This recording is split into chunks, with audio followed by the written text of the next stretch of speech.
Hello, this is Michael Cole with NintendoWorldReport.com, and I'm here with several members of the team for the new Ace Attorney game, Spirit of Justice. Could you please introduce yourselves and briefly your role on the project? 自己紹介。紹介。はい、逆転裁判6プロデューサーをやってます。カッコンのEshiroです。よろしくお願いします。はい、逆転裁判6でディレクターをやっています山崎です。よろしくお願いします。Okay, so he's Mr. Eshiro. He's the producer on Ace Attorney Spirit of Justice, and this is Mr. Yamazaki. He's the director of Spirit of Justice. And my name is Janet Su, and I'm the localization director on Spirit of Justice. Excellent. So, can you discuss a little bit the general approach you take when you're creating an Ace Attorney game? Story arcs, how you organize the different chapters of a game? そうですね。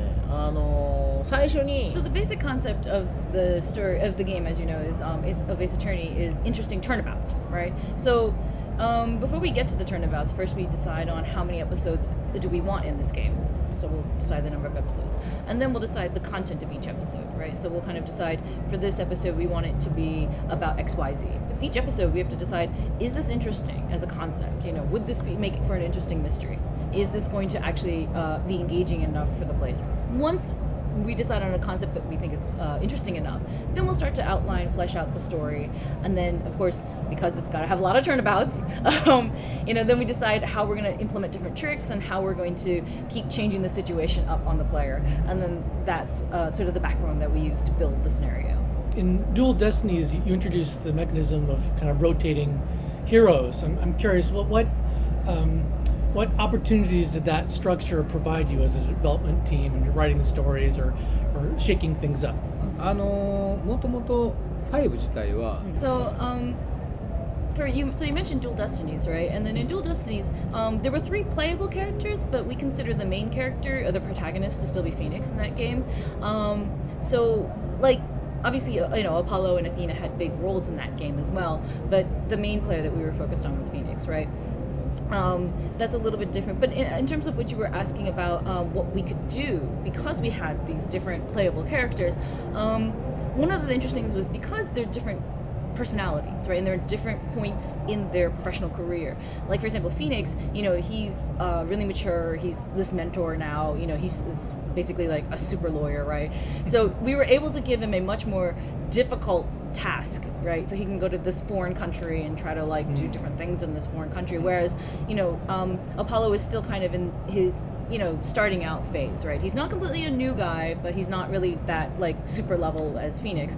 So he has as an attorney, and so he has a story, so that we can write a story where it's more built around his growth as a lawyer. Right, and then the same thing with Athena. She starts out in 5, especially in the Dual Destinies, as literally the newest person in the office. So we were able to then give her own unique storyline as well, and have her kind of start from that unique position of being the youngest person in the office and being the newest person in the office.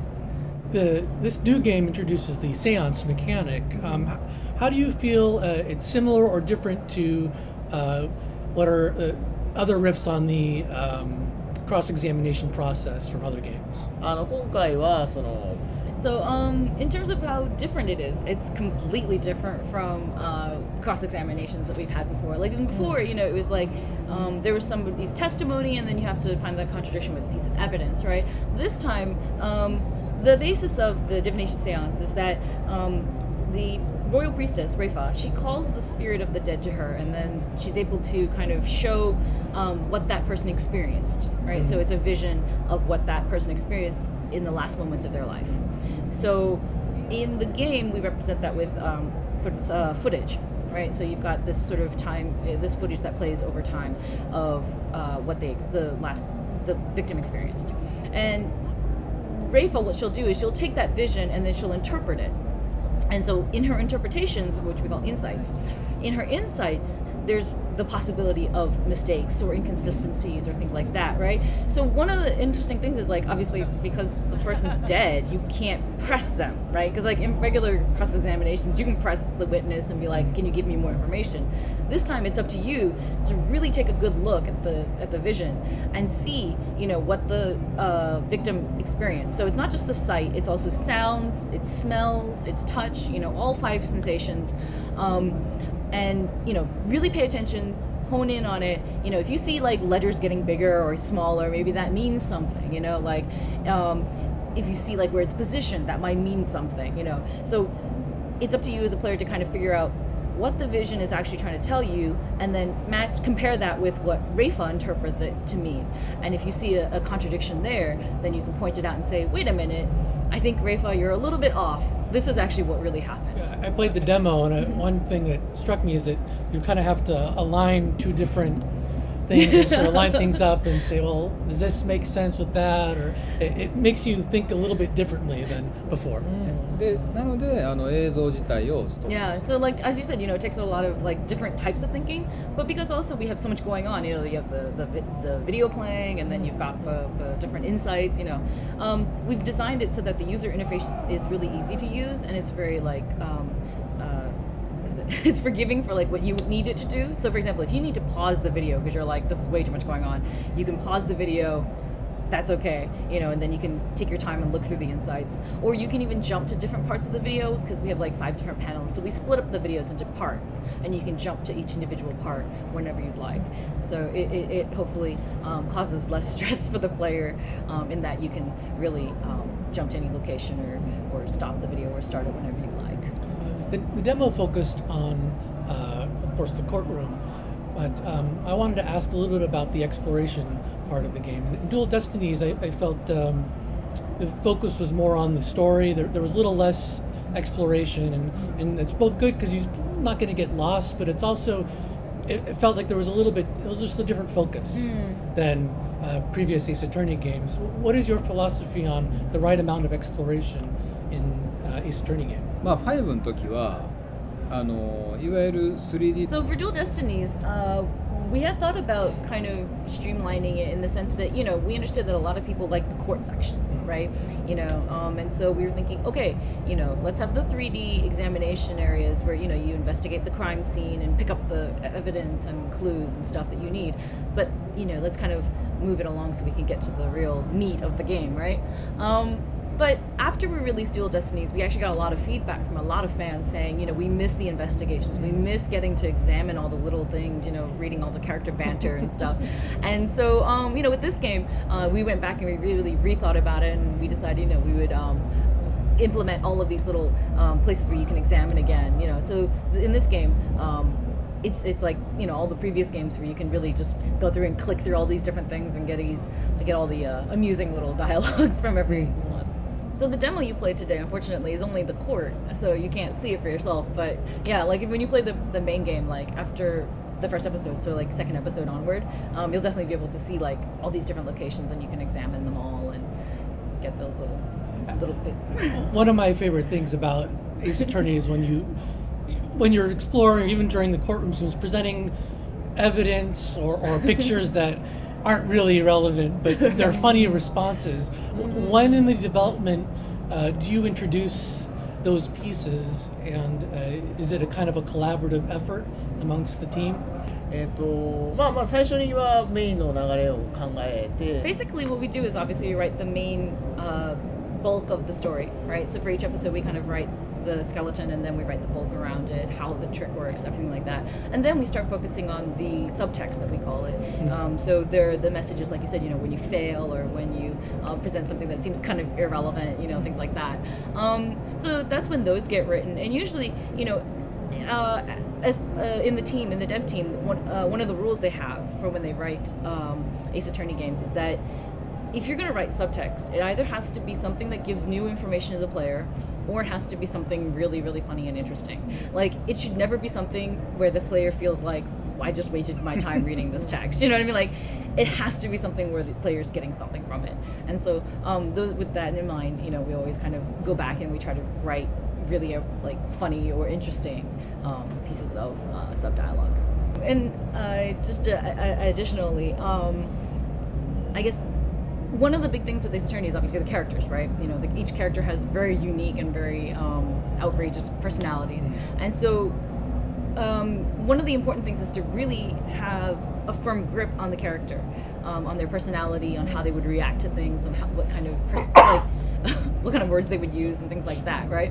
So before they even write these sub-dialogues, what they'll do is they make sure they understand these characters really well and really develop them. And then they'll go through it and they'll be like, okay, if you fail here, what would this character say? And so a lot of this dialogue kind of comes naturally because it's like, this is exactly what this character would say. You know, it's not like forced or anything. It fits perfectly with the character that's already being presented. So, you know, it's all very in character, you know, and helps to bring out that sort of element of the character as well. I'd like to talk a little bit about the localization process. Oh, okay. This is only 3 months after the Japanese release that's coming out in the West. Does the translation occur in parallel? And if so, is there any sort of feedback between you and the other members of the team? I mean, as always, you know, we work really hard to try to make sure we release this game as fast as possible. So, I mean, you know, people talk about like digital only, but it's one of the ways that helps us release the game as fast as possible, right? So, in terms of releasing it fast as possible, another thing that we do is we try to localize the game starting as soon as the Japanese scenario is done. Right, so as soon as they're finished writing, you know, we try to start the translation process, and then after, obviously, it's not just translation. There's still localization involved. There's inserting all the programming, the scripting, so that the characters are animated, and so there's a lot of these steps in between. We start the translation, and then as we're doing the translation, obviously, since I literally start right next to them, I just, you know, like confer with them all the time. You know, is this what, you know, just to clarify, is this what it really means? Is this what this character really, you know, should be like? You know, I do a lot of that kind of stuff back and forth with them as well, and so we really try to get the localized version to be as close as possible in terms of as an experience to the Japanese version. So even though it's localized and it's culturalized a bit, the experience that an end user gets should be the same as the Japanese. Yeah. It seems like Ace Attorney series can be very difficult to localize the terminology. Sometimes there's puns or there's dual meaning kind of word that is the crux of a case even. How do you work together to make sure that it works just as well in English as it does in Japanese? これは多分ローカイズの話だけど、内容はやっぱ日本語が例えばなんかダジャレとかなんか時にそれはキーワードになっちゃうんじゃないですか。その謎を解くのキーワード、今回の4問あれなんかどうやってローカイするときにローカイするんですかっていう。ジャレットのそうだね。Okay, I'll just answer this directly then. Basically, like, you know, as I was saying, like, you know, I talk with the dev team and I say, like, okay, what is the point of this puzzle? You know, what do you hope to get across with it if it's not immediately obvious? Like, generally, I know right away what they're trying to get across, but we do discuss things. And then also sometimes, you know, it's restrictions. It's like, if I need to localize this, how much can I localize it, right? Do we have the resources to remake all the graphics or, you know, things like that? Like, there are time and budget and always those kinds of restrictions. But, you know, so there's a lot of that kind of discussion, and then just basically if they're pun based or if they're wordplay based, you know, it just takes a lot of thinking and kind of like reworking the dialogue a little bit, or, you know, thinking about different puns that work in English, you know, but still get the point across. And I don't really want to get spoiler-tastic, but there's some really, really hard ones that were like, in my career of Ace Attorney localizing that I was like, oh, I don't know how to do this one, but I guess we'll have to do it somehow. Well, thank you very much for your time. Thank you. Thank you.